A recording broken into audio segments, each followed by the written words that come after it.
Joe Mullings, Untitled, Provocative and Necessary. And today in studio in 160, I've got a treat for me. I don't care about you guys. I've got a really great friend and an unbelievable leader in business, Mike Minogue. Mike, welcome. Joe, it's great to be here. Great to see you. Appreciate your support all these years. Great to see Rick, and I'm glad Michael is part of the team now as well. Yeah, Mike brings an unbelievable angle to the team as well.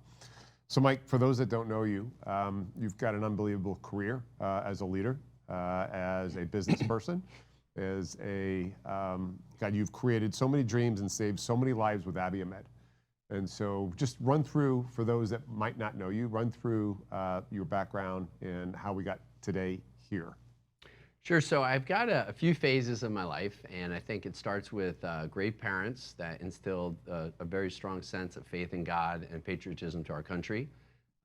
When I was a kid, I was a student athlete, and I was fortunate enough to get to go to West Point and then serve in the military, so that was a great experience. I learned how to lead, I learned how to listen, I learned how to be humbled, cold, wet, and suffer.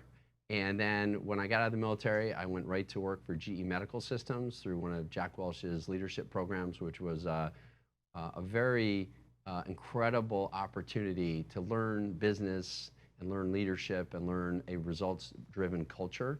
So I was there for 11 years and worked with some of the CEOs that are all over medtech today, from Peter Arduini to Mike Mahoney to several others. And then I went to work at Abiomed after 11 years at GE Medical. It was a small artificial heart company, so science fiction stuff, yeah. Replacing somebody's heart, but it was a big idea, a big vision. I went there at 37 years old to realize that vision, while it was an incredible research project, it was kind of the race car you watched on TV that you could never buy at your local dealer because it was too invasive and too expensive. But in the process of learning that technology, recovery was happening with our surgical products. So a person having a massive heart attack going into shock or myocarditis or postpartum cardiomyopathy or even failure to come off a heart-lung machine, our heart pumps would sit outside the body so you wouldn't have to core out a hole in the heart. And by resting the heart for these acute events, these patients would not only stay alive, but they'd be able to go home with their native heart and go back to the life they had. So as I was learning this process, I found a technology called Impella that you were involved in, and Rick was part of that with Yuval Benur. And we were fortunate enough to come to terms to have a partnership approach. And then Impella was invented by Torsten Sees, Dr. Torsten Sees, the best scientist in the world, still is and still there advancing the product. I was blessed with just an amazing team, from the original folks like Bill Bolt to the people that came over with me from GE, Dave Weber, Andrew Greenfield. There's a laundry list, and then the new people that joined were fantastic. So Mike Halley and Chris McDonald set really the right culture for the commercial organization, and we went from a start of 22 million in revenue to last year's probably around 1.3 billion in revenue. We had a 170 million market cap before we were acquired for 17 billion plus from Johnson & Johnson. I believe it's the largest all-cash deal in the history of medtech. And we developed the field of heart recovery. So rather than thinking only about transplanting, because of this technology could be minimally invasive, now put in with Impella, starting in the cath lab or even supporting patients in the surgical suite where you don't have to saw open the chest, you can go through the axillary artery. We're able to save more lives, but save more lives and preserve the heart in the process.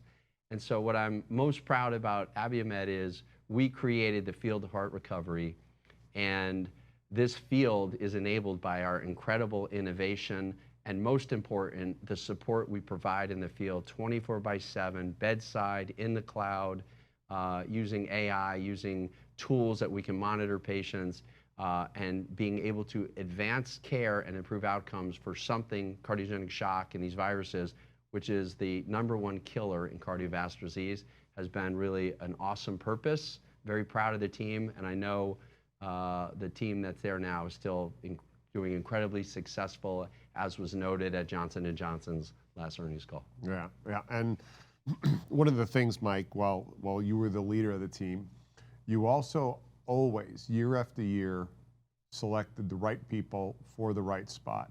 And you also helped transition people who had gotten you to a certain level and then moved in with a new squad from there. And I'm wondering, you had mentioned paying homage to your upbringing, paying homage to West Point, paying homage to GE and Jack Welch.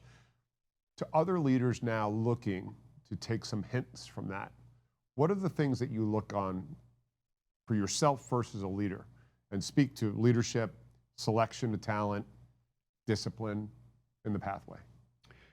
Sure, that's a good question, Joe. And you can be a leader for the sake of being a leader.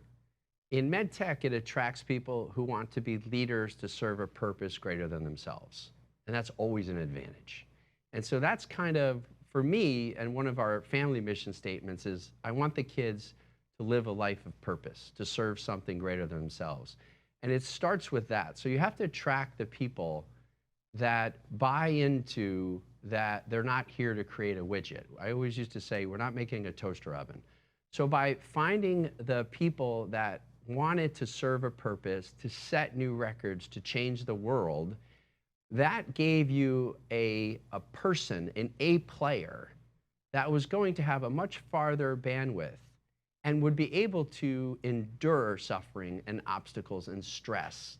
And by doing that, you would then set up all the metrics, everything you did in the company around that purpose that had honor and integrity to, in our case, help patients. And you try to set the metrics up for your leaders to say, okay, we're going to measure the world in, do we improve outcomes? That's the first component of the purpose. Do we help our customers, and do we get great customer satisfaction? And last, relative to employees, are we developing our employees? Are we being loyal to our employees?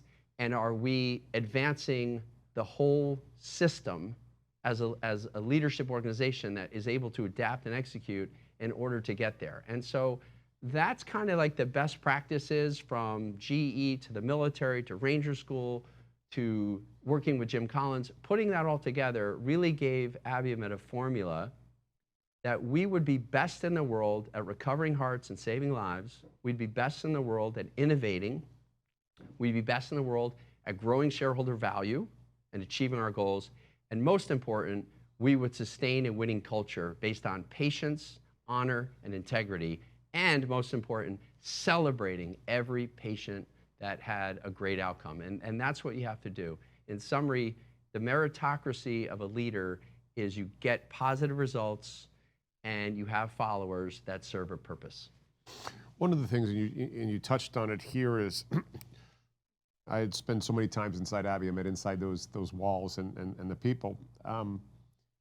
You identified the patients and you viscerally brought them into the organization and you walked them through the halls and you let your people see the difference they made. Not at a distance, like, oh, we saved 10,000 lives this year, but you assigned a person to that. Absolutely, because you can't have a bad day if you meet a patient. Even in the lowest days of some of the stress in 2012 or 2009, whenever I saw a patient, I was inspired. I got the greatest letters, the greatest messages. I sacrificed time away from the family, so I wanted my kids and wife to know our patients, so they would, some patients would come to our house for dinner. We would go to Abiomed. My kids knew a lot of the patients. We stayed in touch with these patients. I did a Thanksgiving Day call with them every year. But from a company perspective, we never assembled as a company for any celebration without having patients there. Our holiday party, our summer event, our barbecues, our individual, every board meeting started with a patient telling their story to the board. And when you take the patients into the main room, and then when they're done telling their story, they walk over and they meet the people that made the pump that saved their life. That is emotional. And that's one of the greatest things, that if you can bring in-house manufacturing and that innovation, you can go quicker, you can have better quality.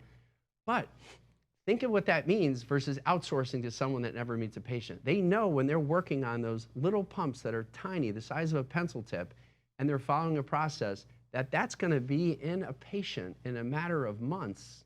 It's got to work perfectly. And what the outcome is that here's not just the patient, but usually the patient's family's there. There's not a dry eye in the place. and it's the greatest motivation, and it sincerely is what the culture was about. So by celebrating it over and over, right, you have to reward results, you have to recognize efforts, but you have to celebrate patient wins, because half of Abiomed's patients arrive at the hospital getting CPR. So we are going to see death. One of the greatest reps and now sales managers chanting we ever had at Abiomed, best interview question ever, I said, what do you think the hardest thing is going to be about working at Abiomed? And he said, seeing patients die. Right? You don't necessarily see that in other jobs, but they're bedside. They know that. And they're also responsible for helping to improve the outcomes so patients live and, again, go home with their own heart. Yeah, that's got a lot of weight and a lot of gravity to it. How do you lead that, knowing that there might be a percentage that get onto your device, get onto your pump, and if not before they live, Yep. but sometimes not so? Absolutely. You know, ultimately, God has the final call, and I say we try to answer every prayer we can, and we have these incredible stories. But one of the things we would look for, I was on a panel once, and the other CEO was saying he wakes up and he reads the Wall Street Journal every day. When I used to wake up, I used to read the case studies, because we'd have a case report for nearly every single commercial patient. And it would tell me the age, it was protected, it was HIPAA, but I knew the pump serial number, and I knew if it was a young mom, postpartum cardiomyopathy, it would say what's happening, and then we track that patient to explant. And if we explant, we'd know if the patient was doing better or if they were going on to something, because that would be in the notes. But I would look for those cases where it would be a 29-year-old mom that unfortunately sometimes you can't revive someone whose organs have already failed. Even if you put the pump in, the organs may not come back, or the damage could be there. And what we wanted to always protect is that incredible clinical person or the incredible account manager, they would be there bedside. They would sometimes sleep the night, or they'd go back. And you can't let that happen too often, because it will be too hard for them. So that person, when that happens, we'd flag it. We'd make sure the manager would check in with them. If I knew them, or if it was a case I was involved in, I might even reach out, or the other manager would reach out. And we got to make sure then that person doesn't go on call right away on the weekend or something, so that emotion. And we did have that happen with a few people, that some of them we could keep and maybe put in the call center for a little bit. Some of them we might put in a different role. But most important is, that's why you celebrate those success stories. It's also why we want to do after action reviews, and we've tracked this internally and sometimes directly with customers. In some cases, it might have been they did something wrong, not in a vindictive way or incompetence, but if the person is suffering from cardiogenic shock and the heart isn't working, putting a balloon pump in first doesn't provide any hemodynamic support. The balloon pump is not a pump, the heart is. So if the heart's not working at all, it's not augmenting diastolic pressure back. It's not pumping any blood. And we had all of our data sets, all of our studies, all our registry studies. One of the most important factors was immediate use of a hemodynamic device that would increase the cardiac power output, and that was a predictor of survival. And then if they survived in an acute event, the number one outcome, 80% of the time plus, was they would then have heart recovery. So there was little tips and tricks we'd work with our customers. We'd also try to minimize inotropes. We'd also try to look for right heart failure. All these best practices now have been spread throughout the world by the leadership of Naveen Kapoor and Dr. Bill O'Neill, and there's a whole army of these cardiogenic shock experts. And again, cardiogenic shock has the highest mortality rate in a hospital of cardiovascular disease, period. And it used to be 50%, it was a coin toss, 50% of the time they die. And even if they live, they might have to go on to other devices or transplants, which is not as good of a solution as heart recovery. And so that's the next wave coming, is really having a protocol in place that we get the survival in cardiogenic shock in the 80% plus range with a 95% plus native heart recovery rate. Let's go to something that sort of Abiomed revolved around. You hinted towards it earlier. What role does adversity play in the development of an individual? So adversity, depending how you look at it, is the best thing that can happen to you as an individual, as a company, because suffering changes experience to wisdom. And when you suffer, you develop character. It forces humility, and you can't learn if you don't have humility. And humility is a way for you to understand every area that can be improved. But if your purpose and your focus is still on what's ethical, what's right, what's the breakthrough, a purpose worth pursuing, then adversity doesn't necessarily hurt you in any way. It only strengthens you. And I think the worst things that happened to Abiomed in my 19 years were the best things. And I say that not as a cliche saying, it's true. We've had some unfair, some difficult challenges over the time, as you know, but if you want to totally do something, break records, change the standard of care, you have to survive the adversity. But that adversity bonds that team together. It makes you such a better leader. Like if things are easy and good, you don't necessarily have to be a great leader because you're more of a manager. But when things get tough, that's when leadership, which is different than management, takes over. That's where you inspire people, you have the mental toughness, you keep the ethics there, you serve that purpose, you serve that team. And if it's true to the purpose, you're gonna appreciate that success and it will come. I also want to talk about faith. I want to talk about faith, and we can talk about it in a belief way, and we can talk about it in a religious way, because they are different. And some people, they're the same. Where does faith in something align with adversity? So if you have faith, my personal opinion, no situation is hopeless. There's always the greater good. There's always, no matter what the odds are against you, with God, you always have what's possible. And we had something at Abiomed, which is we had faith in each other. We had faith in doing the right things. But people of faith tend to be more resilient because they're not as susceptible to anxiety, right? If you're a sales rep, you can have anxiety. If you're a CEO, you can have anxiety. 4 quarterly calls a year for 19 years, you can have anxiety. But what faith does is faith is greater than fear and anxiety. Fear can have a role. If you're on the edge of a building, you're looking down, there's fear of falling, it keeps you from getting too close. Anxiety is like standing in the middle of a field outside and worrying about falling off a building. It has no value. It's not good for your health. It's not good for your leadership style. And you can let all that go if you trust in God and trust in your purpose, your path. And I believe for me, my advantage has been I've always felt that I was on God's path. I felt that I was on God's path when I went to Abiomed. And from a faith perspective, it also says that you're going to treat people with respect. You're going to be kind. I mean, if you have faith, you're kind of supposed to pray for your enemies. You're kind of supposed to forgive. And all those things are just good for you as a leader and make you very resilient. And I think if you read the stories of survival and these different things, people of faith tend to not quit. They tend to have more optimism, and optimism is great for teams. And for me, I don't know how people can run organizations without that faith if they think everything is by chance, because I just never believe that. The guidance you give to some of the young leaders coming up, Mike. So you took the helm of Abiomed, and that was at that time, because I worked with David Letterman before you got there. It was a giant science project. But at 37, you had different skills than you do right now, right? In your 50s. Right. What skills would you tell a 37-year-old leader to index on if they had that ability and they had a list of skills they were going to develop? What would you tell them to index on right now?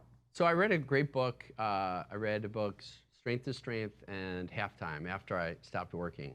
And it talks about the strengths of when you're younger, when you're older. And one of the great analogies in the book is that when you're younger, you have this energy. And if you're a librarian, someone comes and asks you where the book is, you know where every book is in the library. Every single, oh, that's over there, that's over here. But when you're older, you don't know where they are. You can look them up, but you've read them all and you know what they mean. And so as a 37-year-old, and I remember talking to Henry Tamir, who was the CEO of Genzyme, and I loved him. He was a mentor. He passed away a few years back. I remember saying to him, Henry, I can pull a red eye. no problem. I'm in Germany, I'm not sleeping, I'm doing calls back here. I have this energy level.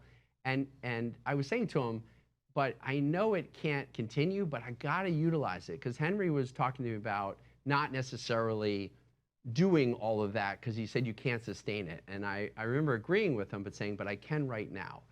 And that energy and that also that ability to just say, okay, I'm gonna go for it. I mean, I went into the artificial heart company. David Letterman was the founder. He was a brilliant man and had a great vision. But after my first year, it was clear to me that this was not gonna be a commercial product. And I went to the board and recommended we shut down the artificial heart program because it's not something I would put in a family member anymore, that the implantable LVADs would be a better option. And, you know, looking back, that was kind of a crazy thing to do to a board that had been around to build the artificial heart. And I think when you get older, you start to worry too much about, you know, politics and different things. And then even in the beginning, the changes I made, once I made the assessment and talked to a lot of people, I made some fast decisions, right? Getting out of the artificial heart, moving directly to recovery, because that was our strategy and that's where we won. That's where we already had surgical products, buying Impella for stock, changing the entire customer base from surgical transplant centers, only about 100, to every cath lab in the world with this minimally invasive heart recovery approach. And I did that in a matter of 12 months with buy-in from the team and my people. It wasn't a one-off, but it was the great team I brought in, looking at what that simple solution is, but also having the courage to make decisions and go for it. And I think if you're younger, don't lose that.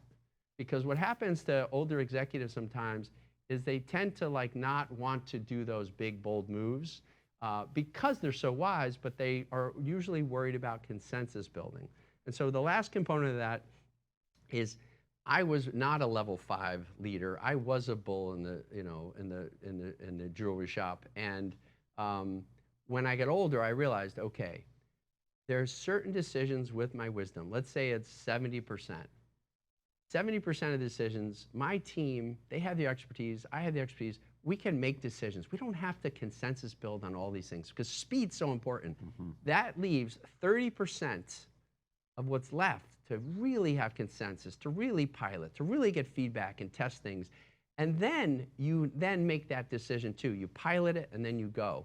And it's if you give up speed, then you have a disadvantage in business, in war, in sports. And having speed means you have to have people make decisions and go fast. And whether you're young or old, you can't give that up. Speed with diligence, though, because I know when I coach people and they think about speed, they'll do it at the expense of diligence. Sure. But the diligence comes inferred with the talent you bring on board. Sure. Speed can also be a standard operating procedure that you've developed with that due diligence, with analysis. When you play chess, you play chess, but you don't just go fast. You have to still have good strategy. So you have to do your homework.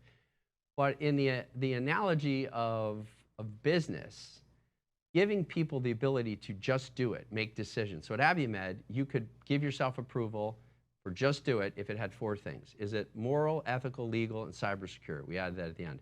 Is it good for my patient and good for my customer? Am I willing to be held accountable? That doesn't mean you're going to get fired. It means that, hey, I did this, I piloted it. Here's what I learned, and I'm going to tell everyone what I learned. I'm going to do an after-action review. And the last is, does it meet my leader's intent? Like, are you going off in a total different area than what your team is supposed to do? Because at Abiomed, we had goals that translated to a tactical plan. On that tactical plan was everything the entire company had to do by number, by department, by spec, by milestone, by approval. Everyone signed on to that. That's all we worked on, and everyone got rated the same way. So the element of speed between after-action reviews, just do it, knowing what the tactical plan is, would give us an advantage. And just the last piece of that is, at Abiomed, I used to give this example. If you're at Abiomed, I'd walk down the hall, I'd be in front of people, and I'd say, red, and everyone raised their right hand. Because that was the example. Because if you get a standard operating procedure, red, then there's no emails, there's no phone calls, there's no approvals, there's no change in budget plans. And that's what we try to do. We try to put everything that we've learned and piloted into these standard operating procedures so we could say something and it would happen immediately. And that's what we did for patients. That's what hospitals do. So if it was a shock or if there was something going on, our team had protocols, call the protocol, do the play, and it's instantaneous, and it's backed by due diligence and homework. And if you have to tweak it and it gets better, that's what we would do. So that's where in part speed came from, because you thought through these and you created a common language and a common system that you just needed to drop that trigger, and you didn't have to debate it, look for, right, and you compound that on a day, week, month, year, you all of a sudden have somebody that changes health. If there's Abiomed employees listening to this right now, they hear red, I guarantee they're raising their hand right now. Because I did it at so many different events. I could yell it down the hallway, hands would go up, and different sales events I would say it and people would do it. But it's the protocol, because in little companies, they adapt and they lead. Big companies, they execute and they manage, right? They've got awesome accountability, metrics, management.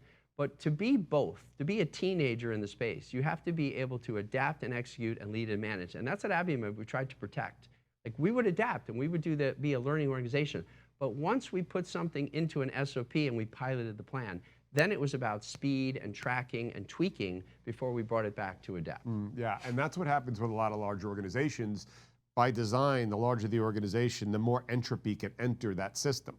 So by putting these sort of protocols in place, you can eliminate a lot of that entropy that takes place. Yeah, we started off with a program that when you try a new product, another great book is the Heath brothers. There's Decision, and then there's the books on how the emotion of different switch is the one I'm thinking of. And in order to get a new doctor to try a new product in the cath lab that costs $20,000 and does something wrong and breaks it, it's totally their fault, now that would be a problem, because they'd have to get a second device. And while that was going on, then we'd have to have an investigation. Was it the doctor? Was it us? Was it training? Are we going to credit? Are we going to, you go through all, and we kept trying to work the process down so that would be short. It could be, could we do it in 2 weeks? Or now you have a doctor waiting, you have their local team waiting, they're emailing me, they're emailing the sales managers, this is a great doctor, I should have done a better job of training, whatever the case. We went through this over and over again. We kept trying to map it out on a board, how do we shorten it? We finally came to the conclusion. These doctors are trying to do the best thing for the patients. These are stressful situations. Patients in shock are coming and getting CPR potentially on the table. If the doctor does something entirely wrong, totally their fault, takes it out of the sterile environment, whatever it is, drops it on the floor, as long as they grab another Impella heart pump and put it in to take care of the patient, to do the right thing, to put patients first, the other one is free. We won't charge for it. And it got rid of like this whole process that caused so much stress and frustration and made the doctors, you know, I guess a little afraid to try something new. And that was one of the best decisions we made. And it was after the whole team got together and realized this is what we're trying to do. So we wrote those off. Now, they didn't happen often, but when they did happen, the level of confidence and trust and the intimacy it created between Abiomed and the doctors and the nurses were great, because those mistakes do happen in stressful situations by the nurse or the doctor, and that's not something that they had to worry about anymore. Yeah, and you were an immediate partner. Exactly. Right, no longer a customer relationship. And then finally, Mike, one of the things that still sits in my head, and I refer to it back and forth, especially with Rick, because Rick knows you so well. You and I went to lunch a bunch of years ago, and we both ordered a Caesar salad. I still remember this really well. And I looked across the table you and I were at, and I said, Mike, when are you going to start acquiring other technologies and companies? Because you're one product. And you looked at me just dead eye, and you're like, I'm not going to get distracted. I'm on a mission. But I want to, that's really easy to look at and go, yeah, that's me. How did you balance that without missing other opportunities along the way? Obviously, the outcome of Abiomed was tremendous. No matter how you grade it, $17 billion exit, check. Saving thousands of lives, check. Created unbelievable careers, check. Right? Set a new standard for medtech companies, check. Right? But how do you stay disciplined on a mission, but also potentially don't miss an opportunity? So you have to have an incredible amount of intensity and focus to succeed in medtech. It's just too hard, right? If you look at Edwards, if you look at Dexcom, if you look at Insulet, you look at Abiomed, right? You have to be the best in the world and you have to cross that chasm, right? I'm a student of the law of diffusion of innovation. And in order to get over that chasm, which most people don't, another good book by David Thompson is Blueprint to a Billion. The statistics are that this is for that 20-year period that ended in 2000, all the public companies, 1 in 20,000 patients started from an idea, went public, and got to $1 billion in revenue. It is nearly 1 in 20,000, nearly impossible. Even if they did it based on being public to $1 billion in revenue, being independent, that's 1 in 400. So the chances are very small for you to be able to do that. Because again, in our space, there's the startups and there's the great big companies that do a fantastic job of compliance and marketing, globalization, driving service, you know who they are, all the big, they're fantastic companies. In fact, Abiomed and the medtech world is the few remaining industry for America where we provide these technologies for the majority of the world and have such a dominant position around innovation that there's not many other areas left in America where we provide such a leadership role. So that part is incredible. But what we have to do is you have to be able to get more teenagers, more people that can grow. And to do that, you have to have the focus and the purpose and the metrics and have the resources that every time you fail, every time you learn something about the product, you're not on to the next product, you're not on to the next acquisition, you're right back where you started, improving the product, improving this. And if you look at Impella and you look at what we did, is we took the platform and we went to high-risk PCI patients, we went to shock patients, we went to the cath lab patients, we went to the surgical patients. So we had diversity, but the focus was always the same. Move blood safely, put it in minimally invasive, track how the patient's doing, and rest that heart and perfuse the kidneys so they survive. And as we're doing that, we were heart and kidney company, and then we added ECMO to put in the oxygenation to it. That was the last component. But we did invest in companies that we thought were good technology. We didn't want our competitors to buy them. And two that come to mind is, one is Shockwave, which they've done a great job. Abiomed put $25 million into Shockwave. We partnered with them and made a lot of money for Abiomed. We bought a lot of buildings with some of that. We still own some. The other one was CathWorks, another example of we put investment in there. We learned from them. We look at what they're doing. And that's kind of how I did it. It's very different than what other companies do. I had no problem investing in companies getting on the market and taking the profit. I think in the case of a Shockwave, it was about $160 million profit to Abiomed. I remember selling some shares at a big number, $40 million worth, and I called the CEO, Doug Godshell, and said, "Hey, Doug, I want to thank you on behalf of Abiomed. I just bought 2 huge buildings in Europe, and we need it, so thank you for your company." And so that's partly how I would offset that. But going back to why you have to focus, because you are going to have challenges, you are going to fail. This is not a drug. You have people, you have nurses, you have techs, you have doctors. You have to make the ease of use better and better.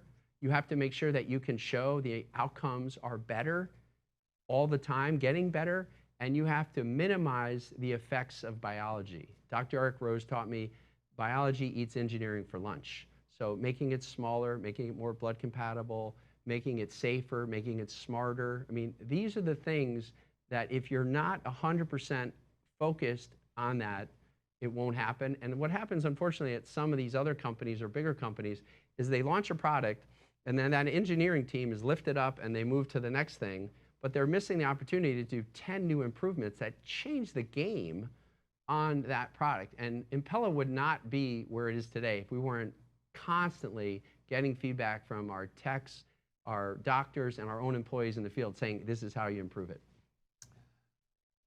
That makes sense. And I didn't realize that backstory with still staying engaged with the market and learning from those technologies, but to all direct it back to Impella. Yeah. We had a little red lumen. You used to have to put the wire through the pump. You'd have to hold it with a rubber glove. The doctor would then put the wire through the pigtail and come out the 6 o'clock position. And I was in scrubs a lot, did a lot of cases. I was in on a case, and I prided myself that I could do it. But I was in on one case and the doctor couldn't get it through, and he was dropping F-bombs and he was so mad. And we finally figured out a very simple thing. Just put a lumen right through that comes out to 6 o'clock position, and after the wire comes through, just pull it out. And that was the simplest. We were looking at redesigning everything. It was so simple. But the very first case, I won't tell you where it was. We went to the hospital. Fortunately, we had 3 of them. Went to the hospital. The doctor took it out, pulls the seat, holds it up, sees the red lumen, hadn't put the wire in yet, and goes, "What's this for?" and pulled it out.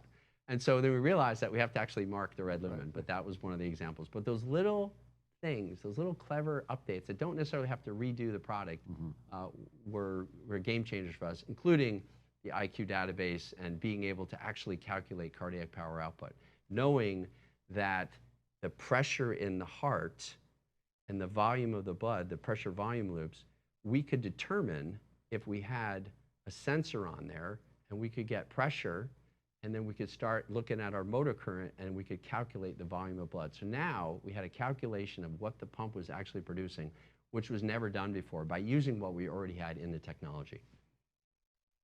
As we close out, what would you like to share with the audience for where you were, where you are now, where you're going?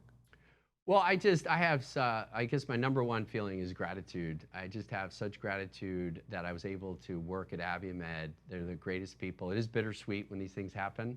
It's definitely sweet, but the bitter part is I just miss all my family and friends that are there.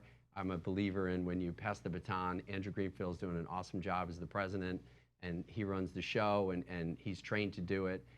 So I kind of stay away, unless for a few social things. I'm very happy that the company's doing so well, and with the integration and the way Johnson & Johnson has accelerated the investment and taking this global, that in the intent for me was always that when it went to Johnson & Johnson, I felt like I was sending a child off to college, that they're gonna take it to the next level, which they are. And I just think everyone should, in the medical device industry, is really fortunate and lucky to be focused on a career and a path where we help patients 24/7 all over the world, and that's a great thing to spend your life on. So it makes our whole space special. Yeah, I agree. Not many people leave the device industry, and those who do tend to come back right away. Yeah. Yeah. Well, I appreciate your time today, Mike. Great. Joe, great to see you. Thanks for all Always, your help my over the friend. years. I appreciate it. Thank you. I'm Joe Mullings from 160 Studios. Be well.